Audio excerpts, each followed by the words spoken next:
المشاهدين الكرام، السلام عليكم ورحمة الله تعالى وبركاته. نشرة الأخبار من الفضائية الإريترية، وفيها تنظيم مسابقات للابتكار والتصنيع في إقليم عنسبة، تعزيز أنشطة الحفاظ على المياه والتربة في إقليم غاشوركا،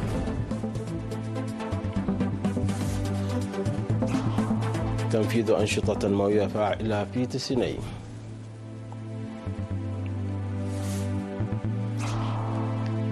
مقتل 20 شخصا على الأقل في هجوم للمتمردين في غرب بورندي، وقصف أمريكي على مواقع في العراق تستخدمها فصائل موالية لإيران، وبكين تحطم رقما قياسيا لتدني درجات الحرارة لم تسجله منذ عام 1951. أهلا بكم مشاهدينا. نظم الاتحاد الوطني للشباب وطلبة فرع إقليم عنسبة مسابقة ومعرض للابتكار والتصنيع في مدينة كرن يومي 23 و24 من ديسمبر الجاري، وقدم 27 متسابقا من 8 مديريات وكلية حمامان الزراعية 44 عملا شملت منتجات الحديد والخشب وآلات الطاقة المتجددة والأعمال الكهربائية ومنتجات تصنيع الغذاء وغيرها. والهدف من هذه المسابقة هو التعرف على اهتمامات وهوايات الشباب وتوظيفهم في المجالات التي يمكن أن يكونوا فيها منتجين وفعالين. وكان الاتحاد الوطني للشباب والطلبة قد عقد في شهر فبراير 2022 مؤتمر المخترعين والمبتكرين لتشجيع الابتكار وينشط في المدارس لجعل ذلك واقعا ملموسا بإقامة هيئة الابتكار والتصنيع. وأوضح المنظمون بأن الحدث وفر منصة للمتنافسين للتعريف بمنتجاتهم والتعريف بها، مشيرين إلى أهمية تنظيم التعليم والتدريب لتنظيم وتوجيه المبتكرين والمصنعين في المستقبل. وأشاد رئيس الاتحاد الوطني للشباب والطلبة السيد صالح أحمد الدين بجدية المتسابقين في إبراز المواهب بداخلهم وحثهم على مواصلة نشاطهم. وقال حاكم إقليم عنسبة السفير عبد الله موسى أن الأعمال المقدمة هي مثال على القدرات الكامنة، وأن إدارة الإقليم تخطط لفتح مركز للمساعدة في استكشاف وتطوير القدرات الحالية. وتم توزيع الجوائز على المخترعين والمصنعين الذين قدموا أعمالا متميزة. وأعرب المتسابقون عن سعادتهم بقدرتهم على عرض منتجاتهم أمام الجمهور، وناشدوا بضمان استمراريته لكونه يساعد على تنمية مواهبهم وتبادل الخبرات. قال فرع وزارة الزراعة بإقليم الغاشوركا في التقييم المنتظم أنه سيعطي الأولوية لأنشطة الحفاظ على التربة والمياه لتحسين الإنتاج الزراعي من حيث الجودة والكمية. وقال مدير عام قسم الزراعة والأراضي السيد أبو بكر عثمان أن الحفاظ على التربة والمياه أمر أساسي في تعزيز الإنتاج الزراعي، لكن هذا العمل لم يتقدم حسب المأمول في الإقليم، مشيرا إلى أنه سيتم في المستقبل تنظيم حملات واسعة لإصلاح مساقط المياه وتمهيد الأراضي الزراعية وبناء خزانات المياه وتنفيذ أنشطة زراعية فاعلة بإشراف الخبراء. وذكر السيد أبو بكر أنه على الرغم من انخفاض الإنتاج الزراعي المطري ومحتوى المحميات بسبب قلة الأمطار في فصل الخريف، إلا أن كمية إنتاج الزراعة المروية زادت قليلا، كما أن مساهمة الجرارات الحكومية في أعمال البستن والتدريب والتنوير المقدم للمزارعين واستخدام السماد وغيره من أساليب رفع الإنتاج والدخل ساعد في زيادة منتجات الزراعة المروية. ومن أجل تنمية الثروة الحيوانية حتى على الاهتمام بالسيطرة على الواردات غير القانونية وغير الآمنة من المنتجات الزراعية والأدوية. وبهذه المناسبة قدم مسؤولو الزراعة في المديريات ومسؤولو الفروع والوحدات توضيحات مفصلة عن معدل هطول الأمطار والزراعة وتنفيذ أنشطة الحفاظ على التربة والمياه والإنتاج الزراعي والمراعي والإجراءات المتخذة لمكافحة الأمراض الحيوانية وآفات المحاصيل. وبحسب التقارير فقد تم إنشاء 4 سدود بسعة إجمالية تبلغ 670 ألف متر مكعب من المياه في عام 2023، وظهور الجراد في مناطق واسعة ورش 38 ألف هكتار وتطعيم أكثر من 353 ألف رأس من الماشية وخدمات بيطرية لنحو 295 ألف رأس أخرى.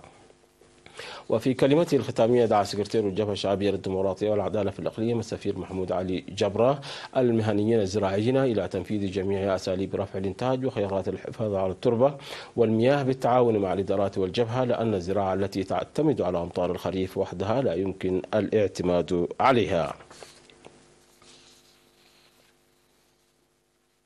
وافتتحت رسميا في 21 من ديسمبر الجاري عيادة للعلاج الطبيعي في أفعبت. وأوضح مديرية أفعبت السيد أحمد محمد نور رجب في كلمته خلال حفل الافتتاح أن البرنامج تم تنفيذه بالتعاون مع إدارة المديرية ومكتب الصحة والشعب. وتأتي هذه العيادة استمرارا لجهود وزارة الصحة لتزويد المؤسسات في المناطق النائية بالقدرات والمعدات المهنية المختصة، وستقدم الخدمات لسكان مديريات نغفة ودوبحة وقرورة. وذكر متلقو خدمات العلاج الطبيعي بأنهم كانوا يتوجهون من قبل إلى أسبرة للحصول على العلاج الطبيعي، الأمر الذي يتطلب القدرة المالية، معربين على الارتياح للحصول على الخدمات عن قرب.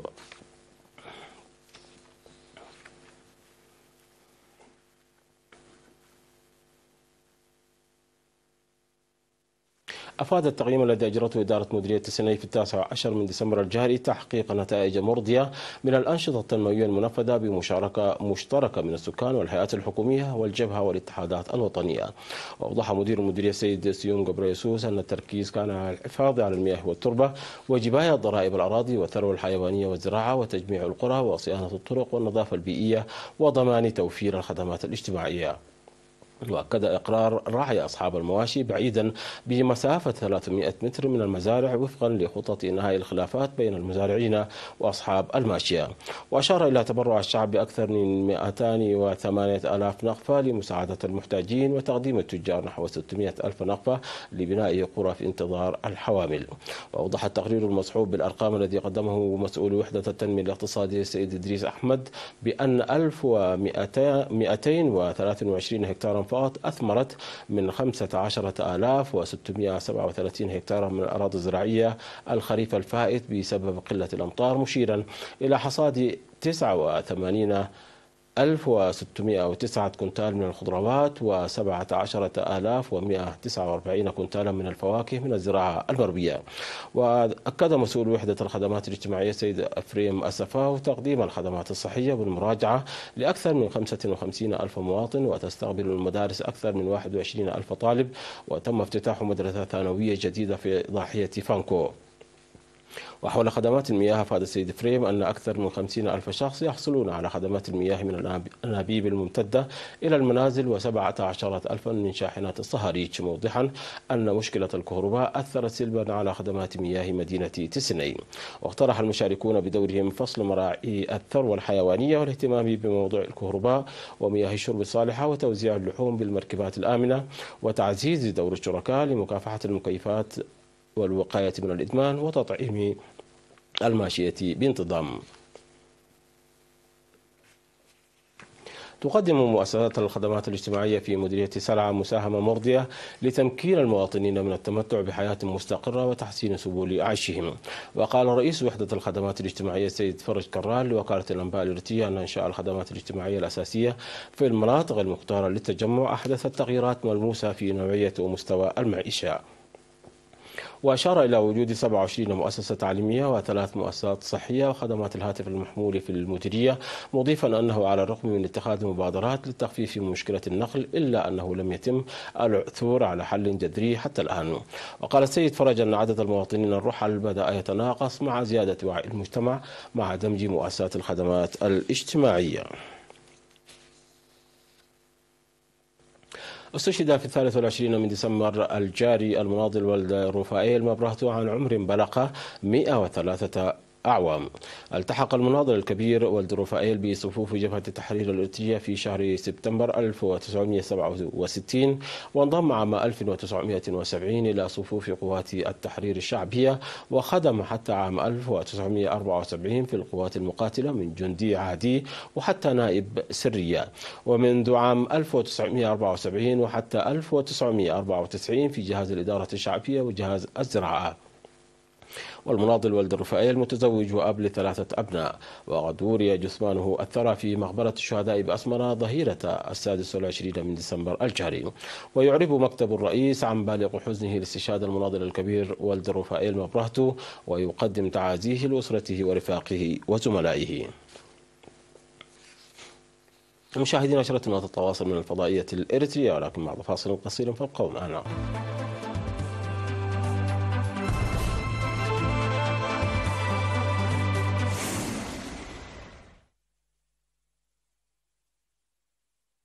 الحكومي أن مسلحين قتلوا ما لا يقل عن 20 شخصا وأصابوا 9 آخرين بالقرب من الحدود الغربية لبوروندي مع جمهورية الكونغو الديمقراطية. وقال المتحدث باسم الحكومة جيروم نيونزيما أن من بين القتلى في القارة التي وقعت على بلدة فوجيزو 12 طفلا وامرأتين حامل وضابط شرطة. وأعلنت جماعة ريد تابارا المتمردة مسؤوليتها عن الهجوم الذي تعتبره السلطات البوروندية جماعة إرهابية. واستهدف الهجوم 9 منازل في البلدة القريبة من حدود بحيرة تنجانيقا مع جمهورية الكونغو الديمقراطية، وتم نقل ما لا يقل عن 9 آخرين أصيبوا في الهجوم إلى المستشفى. وزعمت الجماعة المتمردة التي تقاتل حكومة بوروندي من قواعد في شرق جمهورية الكونغو الديمقراطية منذ عام 2015 دعمت أنها قتلت 9 جنود وضابط شرطة واحد. أعلن وزير الدفاع الأمريكي لويد أوستن أن الجيش الأمريكي قصف 3 مواقع في العراق تستخدمها فصائل موالية لإيران، وذلك ردا على هجوم وقع قبل ساعات من ذلك وأدى لإصابة 3 عسكريين أمريكيين بجروح. وقال أوستن في بيان أن القوات المسلحة الأمريكية شنت ضربات ضرورية ومتكافئة على 3 منشآت في العراق تستخدمها كتائب حزب الله وجماعات تابعة لها. من جهتها قالت المتحدثة باسم مجلس الأمن القومي الأمريكي أدرين واتسون في بيان أن الهجوم على قاعدة إربيل الجوية أدى لإصابة 3 عسكريين أمريكيين بجروح، أحدهم حالته خطرة. واستهدف هجوم بطائرة مسيرة مفخخة قاعدة تقع قرب مطار إربيل وتضم قوات أمريكية وأخرى للتحالف الدولي لمكافحة تنظيم الدولة الإسلامية.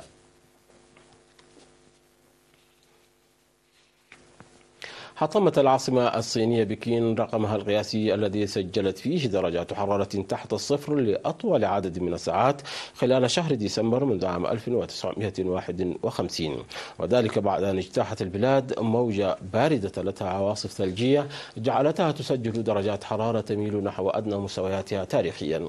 وسجل مرصد للأحوال الجوية في بكين أكثر من 300 ساعة من الحرارة المنخفضة لدرجة التجمد منذ 11 من ديسمبر، وهو أطول عدد ساعات تسجله البلاد خلال هذا الشهر منذ عام 1951 بحسب صحيفة بكين جيلي. وتعاني عدة مدن في إقليم خانان في وسط الصين جنوبي غربي بكين من نقص في إمدادات التدفئة بعد أن اجتاحت موجة البرد القارس مناطق شاسعة من البلاد، وأتت معها بعواصف ثلجية هبطت بدرجات الحرارة لمستويات انخفاض قياسي. تسببت الأمطار الغزيرة بفيضانات أدت إلى تضرر عشرات الآلاف من الأشخاص في أقصى جنوب تايلاند، حيث اضطرت 12 مدرسة على الأقل في إقليمي يالا ونارثيوات إلى إغلاق أبوابها، كما تم قطع بعض الطرق وخطوط السكك الحديدية.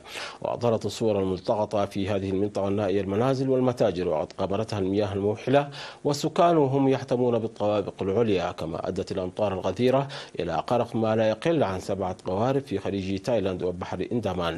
وأشارت هيئة السكك الحديد الوطنية في المملكة إلى أن اجتياح مياه الفيضان أدت إلى توقف حركة القطارات المتجهة نحو الحدود الماليزية في بلدة يالا.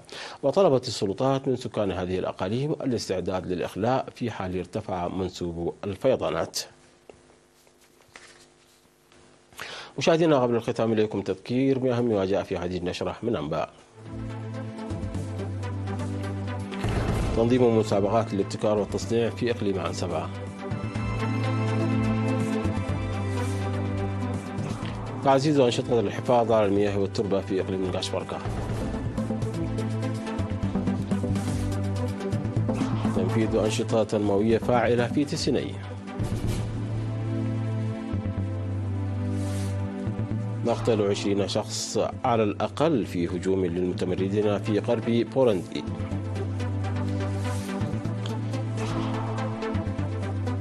قصف أمريكي على مواقع في العراق تستخدمها فصائل موالية لإيران. وبكين تحطم رقما قياسيا لتدني درجات الحرارة.